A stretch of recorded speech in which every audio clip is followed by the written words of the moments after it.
Ibn Ataillah al-Iskandari, la clé de la réalisation spirituelle et l'illumination des âmes. Œuvre littéraire. Le fondateur de la Chadhiliya, tout comme son successeur al-Mursi, ne rédigèrent aucun livre ou traité sur le tasawwuf. Lorsqu'on demandait à chacun pourquoi il n'en éprouvait pas le besoin, le Cheikh Aboul Hassan répondait « Mes livres sont mes compagnons ». Et le Cheikh Aboul Abbas dit « La science de cette voie est la science de la réalisation, et les esprits des gens ne peuvent la contenir. » Toutefois, le nombre des livres de référence des deux chiites est considérable et représentatif de leur haute éducation religieuse. Parmi les livres mentionnés, il y a Ihya Ulumuddin de Abu Hamid al-Ghazali concernant les croyances et les pratiques, Hatm al-Awliya de Muhammad al-Hakim al-Tirmidhi relatant les vies des saints pour les novices, Kitab al-Mawaqif d'An-Nifari sur les illuminations de la gnose, Kitab al-Irshad de l'imam al-Haramayn al-Juwayni concernant le Usul al-Din, Kitab Masabih al-Sunnah d'Abu Muhammad al-Hussein al-Baghawi sur les hadiths, Kitab al-Shifa par le Qadi Iyad sur la vie du prophète alayhi salatu wassalam, Qut al-Qulub d'Abu Talib al-Makki concernant les croyances ésotériques et exotériques.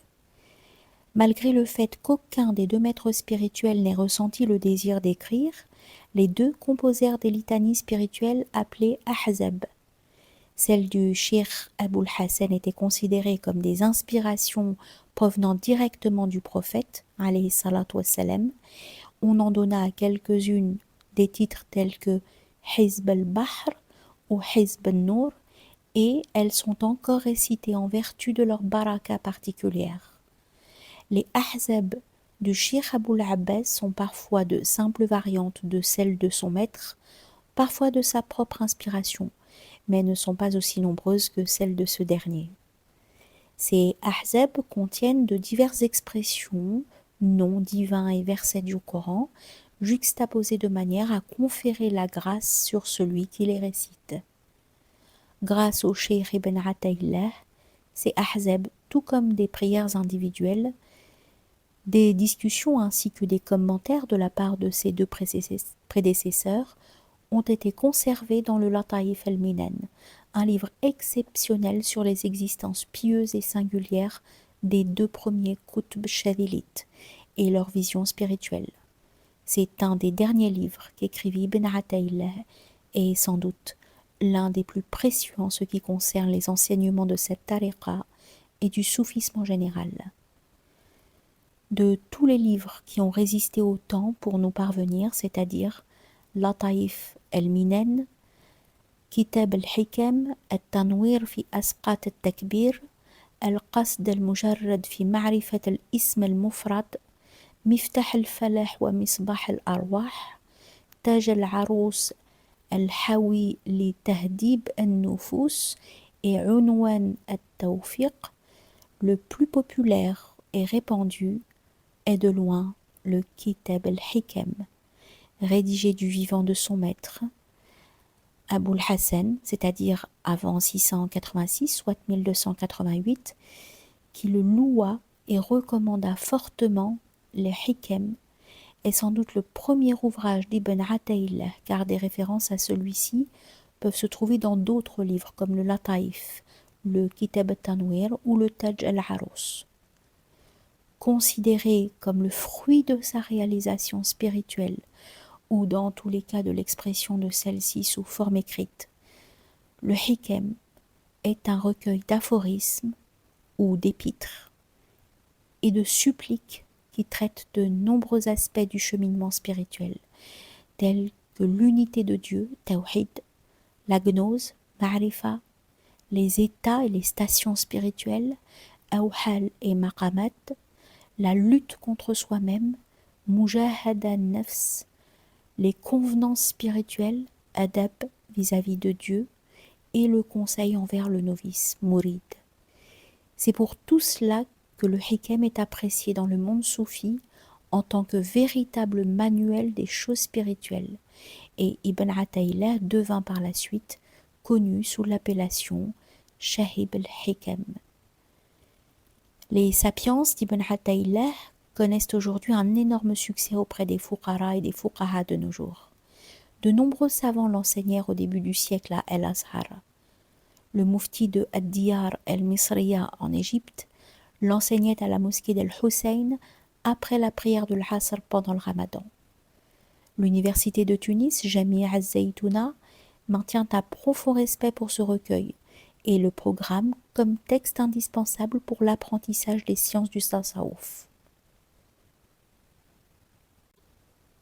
Un autre ouvrage, El-Qasd el-Mujarrad fi Ma'rifat al-Ism al-Mufrad, traite de l'invocation de Dieu d'une façon générale, mais se focalise plus particulièrement sur la signification et l'unité du nom divin Allah. L'emphase est constamment portée sur la valeur de ce nom en tant qu'être nécessaire absolu, El-Wajib, El-Wujud, El-Mutlaq, et seule vraie réalité, El-Haqqiyu, El-Haqq.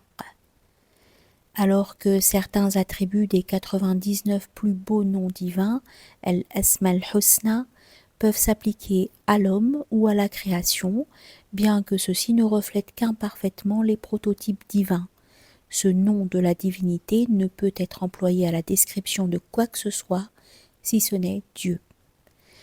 Une personne peut, par exemple, être douce, généreuse ou puissante, reflétant ainsi les qualités de Al-Halim, Al-Karim ou Al-Qawi, mais l'on ne peut pas refléter l'absolu de la qualité essentielle de l'être suprême, Allah. Le Cheikh Ibn Ataïllah poursuit dans le Qasd al-Mujarrad en expliquant que le nom Allah est parfait, non seulement en son essence, mais aussi dans sa forme. En effet, si le alif ou le hamza est effacé, le nom devient li Allah, à ou pour Dieu. Si le premier lam est effacé à son tour, il devient lahu, qui veut dire à lui. Et si le second lam s'efface, il devient hu, lui, le nom de l'essence pure. Le shir décrit ensuite le symbolisme de chaque lettre, la valeur numérique de chacune d'entre elles, les mystères liés à ce nom divin et les catégories des 99 attributs. Il dit « Le nom Allah est-elle une lumière pure qui inclut en son sein toutes les autres couleurs lorsqu'elle est réfléchie. Et ces couleurs sont les autres noms ou attributs de Dieu et toutes les qualités. Pour ce qui est des ouvrages méconnus ou non publiés, certains se trouvent dans le Brokelman ou sont mentionnés par des biographes. Toutefois, on déplore la perte de bien d'autres manuscrits, supposés ouvrages dont il ne reste que les titres.